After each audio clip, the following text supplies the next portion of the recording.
Instead, we have to battle the radical left. I mean, this is what we have to do. We have to battle Joe Biden, who literally yesterday said that you saw this right? He was running for United States Senate. I know. Father, were you impressed by that statement? You give a lot of speeches from were you impressed? I just pray a lot. Keep praying. I pray a lot too, and I think everybody else prays a lot. And Father, you are in my prayer. thank you. Amen. Amen. You know, guys, I mean it. And I say this so seriously. I mean, in 2016, if you go back, and I hear the gunshots in the back, which is when you go back to 2016, and this is the God's honest truth. You go back to Hillary raised 1.5 billion. We raised 300 million. You better believe. Wow. You better believe somebody was looking down. You better believe somebody was looking down. And Thank you, Jesus. if you want to talk about David versus Goliath, there was. We knew nothing about politics. I mean, we knew absolutely nothing about politics. I mean, I was driving to the Iowa caucus sites. I'll never forget this. I was driving to the Iowa caucus sites, and I was literally asking them what a caucus was. And, well, sir, you're going to go to one side, and you're going to speak to like 1,000 people, and you're going to tell them why your father's a better candidate than they are. And I'm like, who's going to be talking at this? Well, Jeb Bush is going to be talking, and Marco Rubio is going to be talking, and Ben Carson's going to be talking. I go, they actually know something about politics. They've been there forever. For some reason, we spoke from the heart, and we did it as a family, and I mean it sincerely. Somebody was looking down, and I really do believe that there's going to be a religious revival in this country. There has to be. Amen. And I haven't figured it out, Father. I really haven't figured it out. When you look at what the Democratic Party's become, it's not even the Democratic Party; it's the far left party, right? They're not. This is not the party of JFK. But That's right. when you look at the party, what is it with them taking under God out of the Pledge of Allegiance, and they want to take in God we trust off of the the currency. They want to take God out of schools. They want to. I mean, It's demonic. they've become the party. They actually brag about it now that many of them that they become the party of the atheist, and I don't understand it. I don't understand it. And I think you're going to see more people vote than ever before, and it's not just Christianity. It's frankly all religions. And then you see what happens in Portland. You see what happens in Seattle, and you see what happens in all these places. And if there's ever a time you need faith, it's frankly right now. And by the way, if these kids that are literally terrorizing cities, if they had more God and they had a lot more family, they wouldn't be doing this. Amen. Agreed. Absolutely. So guys, we're running against a party that wants to take away free speech. I mean, they censor my father every single day. And if they're willing to censor the President of the United States, you better believe they're willing to censor priests and all of us, frankly, right? Anybody. I mean, They don't want us going to church. no, they don't. I mean, hey, they'll keep liquor stores open, but they'll not allow you to go pray. Go figure. I mean, You go to Walmart, but you can't go to church. So they want to keep. They want to censor you. They want to take away your First Amendment right. They want to take away your freedom of religion. They want to take away your Second Amendment right, which is like one of the biggest things in my life. If I'm not working, I'm shooting, and I'm shooting. I'm hunting. I'm in the woods. I'm shooting sporting clays. I'm shooting long range rifle. I'm shooting whatever I can shoot. Right. I'm reloading. I mean, it's just a big part of my life. But they want to take away your Second Amendment rights, and they want to add $4 trillion in taxes. They want to reverse my father's tax cuts, which is why the manufacturing's coming back the way it is, and it's about why you have the lowest unemployment, the lowest African American unemployment, the lowest female unemployment, the lowest Hispanic unemployment. It's why wages have never grown faster. I mean, they want to increase taxes. By the way, what that would do to people's 401ks, what that would do to IRAs and everything else is insane. I mean, if they ever raised taxes by $4 trillion, 401ks would literally be gone. Yeah. I mean, so they want to raise taxes. They want to socialize medicine. That's their newest thing. So Kamala Harris comes out and says, we want to get rid of 180 million private healthcare plans. It's like, why do you leave people's private healthcare plans alone? It's like the one part of the system that actually works. It's Obamacare destroyed healthcare in this country because it caused it to.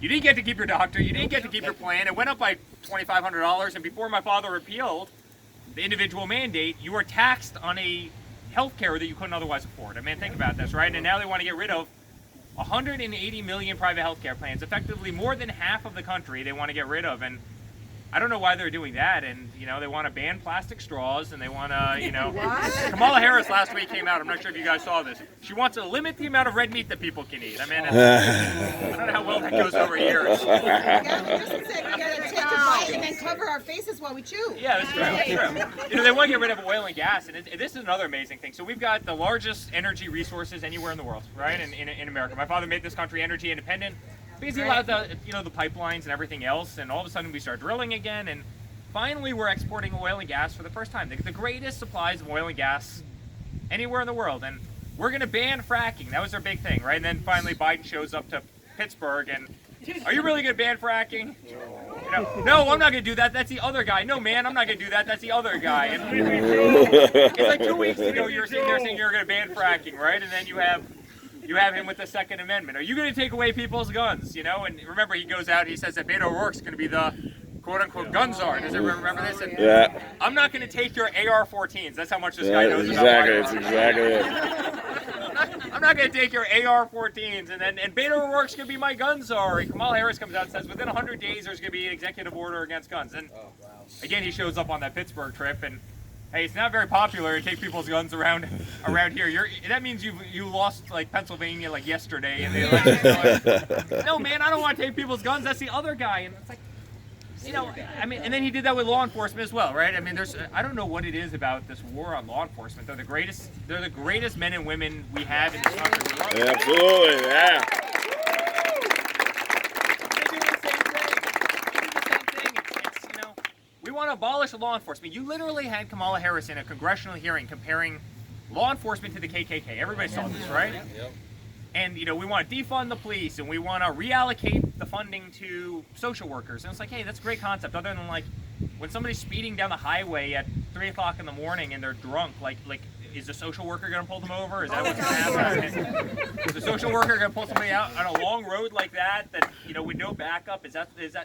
I mean, it's insane. And then they ask him again in Pittsburgh, and what does he say? No, man, I don't want to do that. No, the other man. guy wants to do that. And it's like, this is what we're fighting against. And I always say, and then I get asked by the media all the time, well, you know, he clearly said he didn't want to, you know, abolish law enforcement. And I'm saying, do you guys have, like, YouTube? Do you have Google? Like, it's not like we live in, like, the 1840s. Like, There's not video evidence everywhere. yeah, he literally said it last week. And guys, this is what we're fighting. I mean, it's hard to believe that a party that wants to take away First Amendment, Second Amendment, wants to get rid of faith, wants to increase taxes, wants to socialize medicine, wants to ban beef consumption, wants to ban plastic straw, like, you know, Back to courts. Hack the courts, which is a big thing. By the way, how good is it? How good is she today? Right. Yeah. He's doing awesome. I just came from Michigan a little while ago, and I was on the plane on the way here, and they literally asked her a question. They go, "Ma'am, we'd like to see what's on your notebook." Yeah. And she literally picks up her notebook, and there's nothing. It's like it looks like a notebook that you'd have on like the bed, like, you know, on the bedside table in like a hotel, like the cheesy little like. And she holds it up, and there's literally nothing on it, and she just starts laughing. You know, and then you have all these senators that have these binders and binders prepared by their staffers, and she's literally doing circles around these things.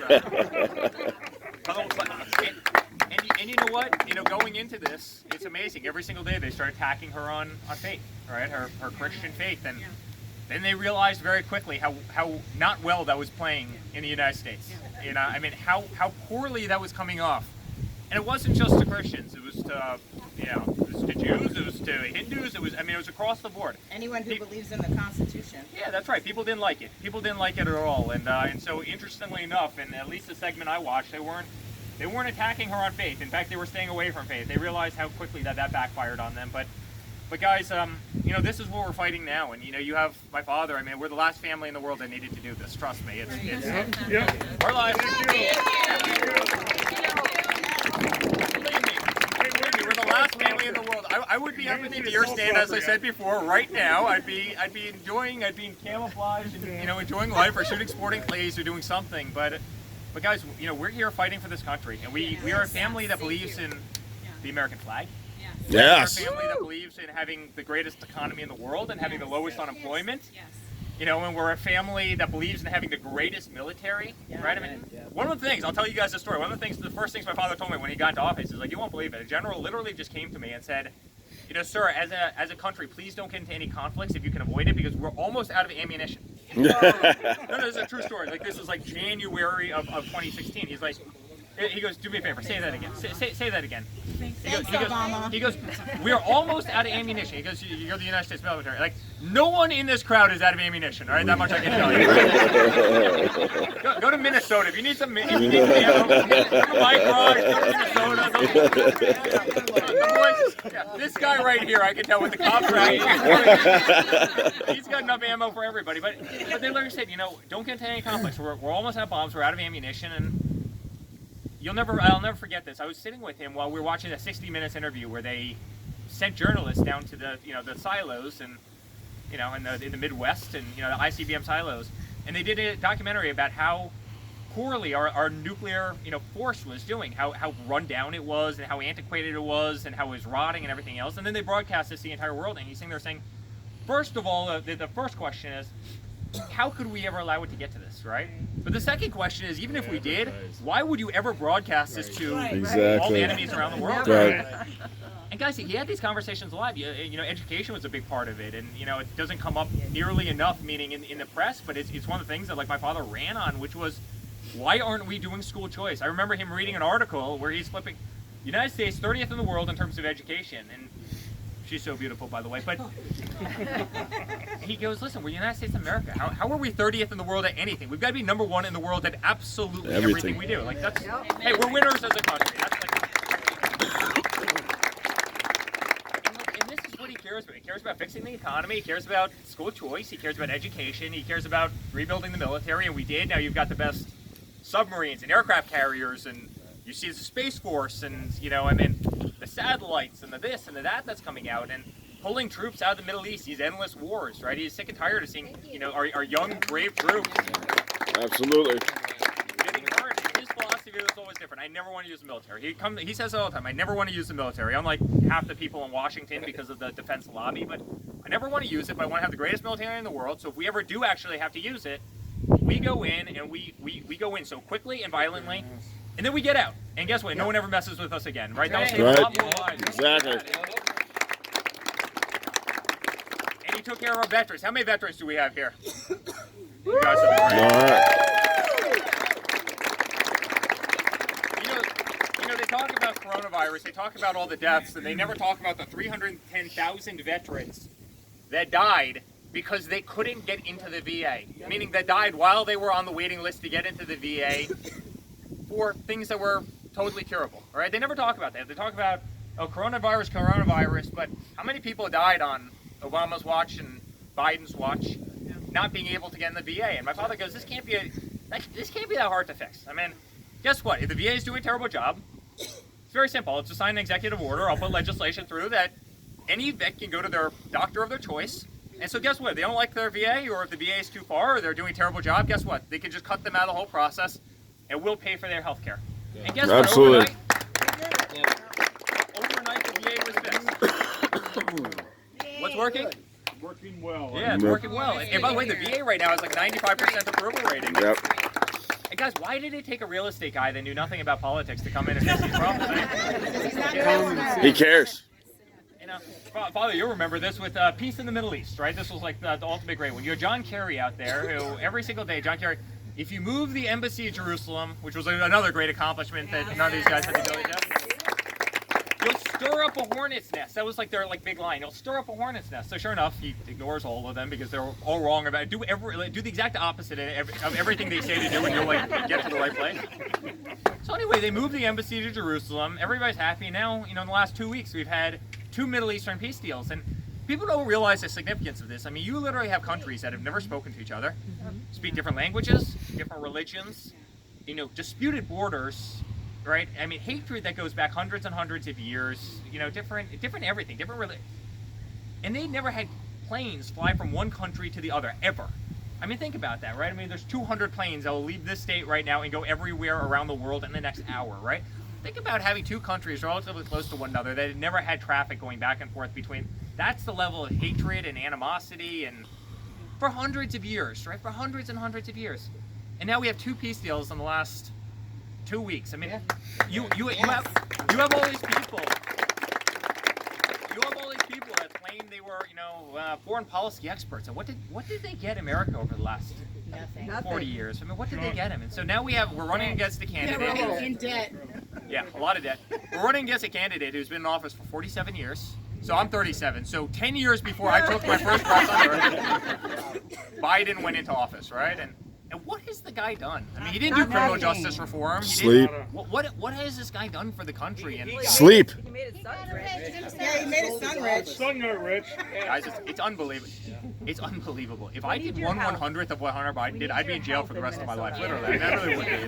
It's unbelievable. And why does no one ever ask the question? Just go Google his house if you ever have a chance. Google his house. I mean, there's no way on a government salary for 47 years you're affording that mansion in Wilmington, Delaware. I'm just. They attack us every single day. My father's lost a fortune in politics, and he's fine with that, right? I mean, he knew that going in. He was totally fine with that. But it's amazing. The guy who's been in politics for 47 years is living on a mansion on the water in Wilmington, Delaware, and guess what? It's like crickets from everybody. I mean, he got 3.5. My brother sat in a meeting about adoption in Russia in 2016. He was in congressional testimony for 25 hours. Yet Hunter Biden gets $3.5 million from the mayor of Moscow's wife. Yeah. Yes. You know Right? what they do? Nothing. I mean, it's like the double standard is incredible. And Right? Must have been something. I'd be in jail for the rest of my life. But guys, this is what we're dealing with. And Biden, you look at him right now. I mean, a couple weeks ago he said he and Obama lifted 740 million women out of poverty. And then I go, wow, that's pretty good because there's only like 340 million people. Right? He's giving a stump speech, and he's always on teleprompter, right? Yeah. He's giving a stump speech the other day, and he's looking at these teleprompters, and he said something. What was it? 210. I missed that. What was his 210? Oh, he goes, 210 million people are going to die of COVID before I finish the speech. And it's like, his speeches are like 4 minutes long. His speeches are like 4 minutes long. And so I'm sitting there saying, wow, this could be like a really rough 4 minutes. I mean, 50 million people are going to die a minute because his speeches are 4 minutes long and there's like 200 million. So he goes, 210 million people are going to die from coronavirus before I finish the speech. I'm like, that's 60% of this country. Like this pandemic's like really, really bad. And nobody says anything. They don't, and the media totally covers for it. I mean, the media totally covers for it. But here's what I can tell you: I did this in 2016, and we didn't know what we were doing, and we went out there. We did exactly what we're doing right now, which is have fun and speak from the heart, and be on the right issues of all these things. And guys, what I'm telling you is the support is stronger today than it's ever been before. I mean, we're leaving events with hundreds and hundreds and hundreds of people. I'm not on the ticket. I mean, I want nothing to do with politicians, right? I want to stay out of politics. I dislike most of them. But the support is stronger than ever before. And when you're watching Biden go to Miami and no one shows up other than the mariachi band that he literally paid. And then I'm going to an event in 2 minutes that's got 600 people. In fact, the Attorney General of the state's trying to shut us down for the next event that we're going to right now because it's so big. And I'm not on the ticket, and he's on the top of the ticket. Something's happening. I'm telling you, something's happening. And I did this in 2016, and there was tremendous support in 2016, but nothing like this. Nothing like this. I mean, there were so many people of faith who didn't believe that a real estate guy from New York would go in and literally save faith in this country. There were so many business people who didn't think he would go in and really do what he said with the economy. So much African American support that we didn't have in 2016 that is coming out in full stride right now. Yeah.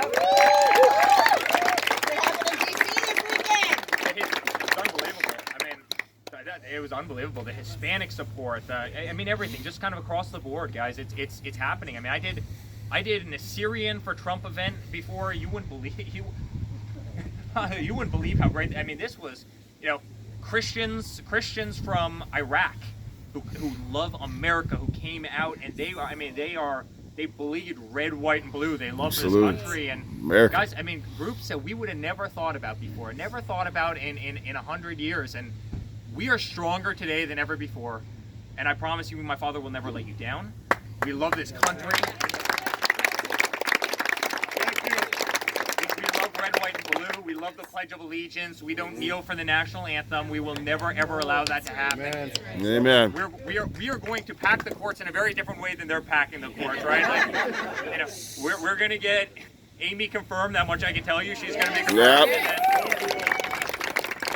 And then in the next 4 years, there will be another one, or another 2, or another 3, and we're going to have a great court. And hey, guys, my father will never ever let you down. He'll never let down the Second Amendment against something that's crucially important to me. And we love you, and thank you for the support, and thank you for having me today. So, Yeah.